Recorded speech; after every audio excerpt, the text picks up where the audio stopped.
Welcome back to the Ancient Ruins. Today we are doing another episode of Zero A.P, the series where I just kind of waffle on about games that I really like, as if we're just having a bit of a chat, and me trying to persuade you that you should give this game a go. These are games that will always stay in my collection for one reason or another. Today we are looking at Bus. Well, but Bus is more fun to say. It is designed by Splotter. Yes, I love a good Splotter game, but this version is the Capstone Games Ultimate Edition, Complete Edition. It's the Complete Edition. I can see it there. It's the Complete Edition.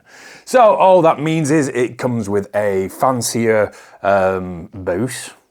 And that's the first player marker. That's the only thing that that's used for. So you could just get Hot Wheels and be done with it. And it comes with a few refinements in the rules and a few little touches on the board just to make it a little bit easier to understand how to play. Other than that, it's basically the same game, so if you can get any edition of the game, you're still going to love it. Now, what is Bus? Bus is a lovely little game where you just have to build little routes with your little root sticks. Mine's yellow. I always like yellow. You build little routes with your little root sticks towards the bus station.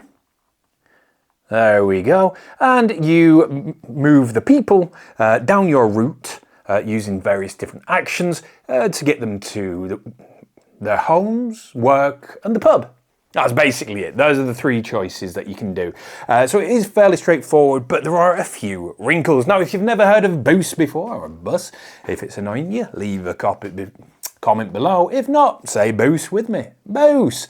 If you've never played Bus before, it is just a normal, everyday route management system with limited actions. There is nothing to do with time travel at all, and you can definitely not corrupt the entire universe, causing it to implode by using time travel too many times. Ignore the time stones. The time stones don't mean anything. We don't need to worry about the time stones.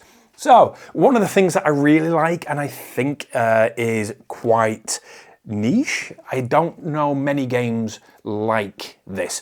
You get some little peg things, these little circle ones over here. There are 22 of them in total, and that is how many actions you have in the entire game. Now, every turn, as long as you've got the right amount, every turn you must use 2 actions. So you have to go out of your way to use 2 actions by selecting something on the side. We'll get to that in a minute. But it's a minimum of 2 actions. So if you want a really, really, really big turn, you could use 5, 10. Probably not 10. But you could if you wanted, and you could do all of those actions. So you could set yourself up for a really big turn, but as soon as you are out of actions, so you use them and then you discard them. As soon as you're out of actions, that's it, you're done, you're out of the game. So it does kind of have player elimination, but if you're stupid enough to use all of your actions before other players, that's on you. But using all of your actions before other players might be a good thing because you might want to destroy the universe. And that's something you can do. But we'll get to that. So that is basically a summary of what you do. You use actions to build routes, to deliver passengers, to get points, to win the game. As you can see, there is a maximum of 20 points, so you're not expecting to get a lot of points, especially if someone destroys the universe. The way that the universe can be destroyed is through time travel. If you time travel too much, depending on your player count, you can destroy the universe and the game ends. It doesn't matter if people still have action points left to use, the game just ends. So you can kind of watch people. And it is, with Splotter, there are always games that I like to think don't have any safeties, and they're a little bit stupid, a little bit dumb, and a little bit over the top, and this is a prime example.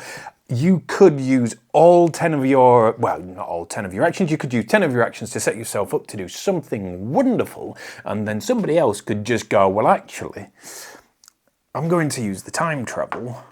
I'm going to take a time travel stone, and you expected everyone to want to go to the pub. But it's now morning, so everyone wants to go home. Nobody wants to go to the pub. So you've just wasted your entire turn. I'm an evil genius. You lose.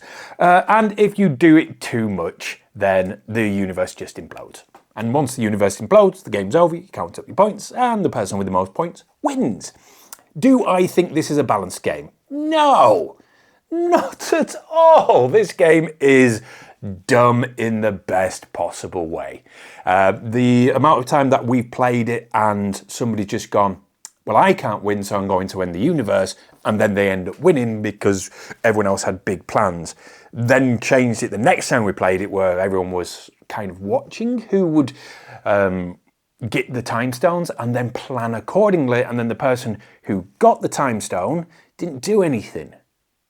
So just because you take a time travel token that will eventually end the world, doesn't mean you actually have to do anything with it. You could just go, well, everyone was going to go to the pub, and guess what? They still are. So everyone's then changed their plans to suit what you're doing because you've got the time travel stone and you don't do anything. And it messes with their heads and they hate you, and I love it. Why will this never leave my shelf? Because, well, look at it. A, I think it's gorgeous. B, I do have a soft spot for Splotter games. So you might see more Splotter games coming in Zero A.P.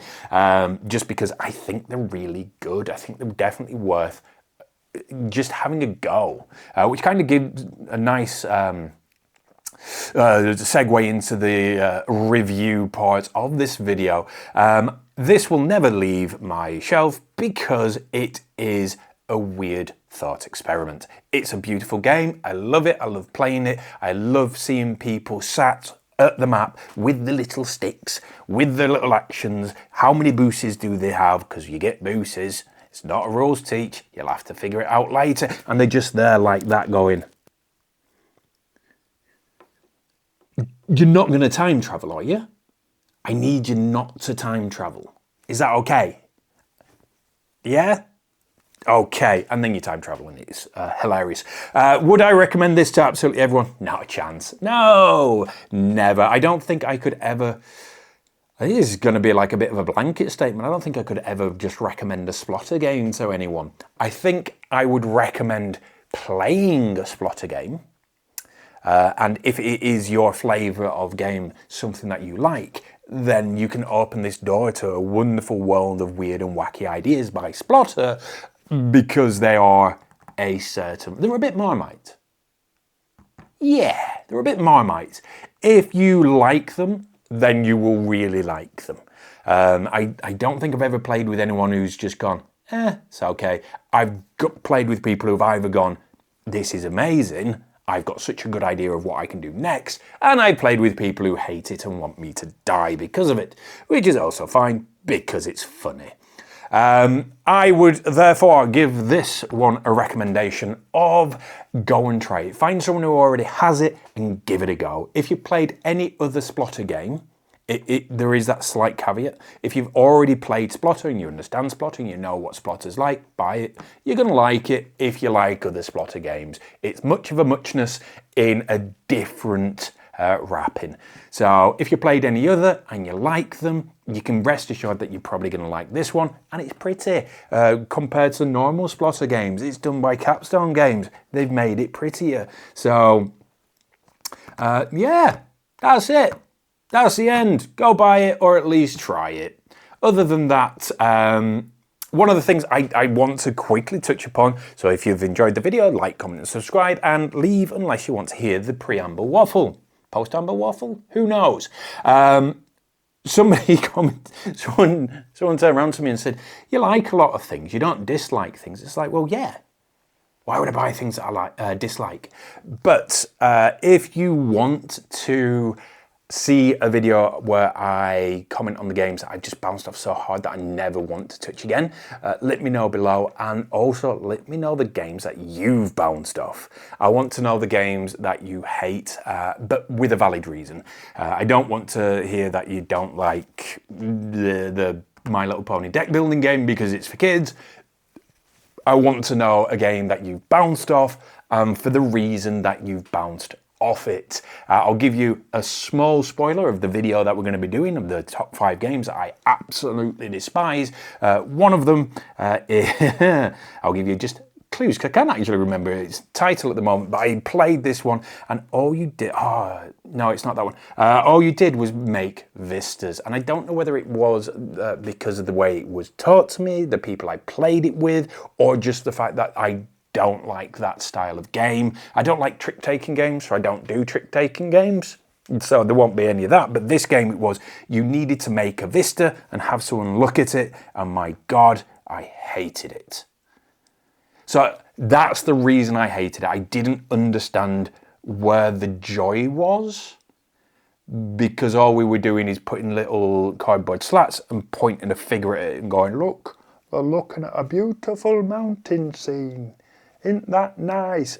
No, it's not. It's a bit dumb. But that is one of the games I bounced off. If you've got a game that you have bounced off so hard that you cannot stand it and you will shout from the rooftops, let me know the reason below. Monopoly doesn't count. Everyone hates Monopoly, which is either you really do dislike it. I do dislike Monopoly because it's never played right. It's a 30-minute game. It's roll and move. There's lots of valid reasons for Monopoly, but let's try and keep it to modern board games rather than classic ones.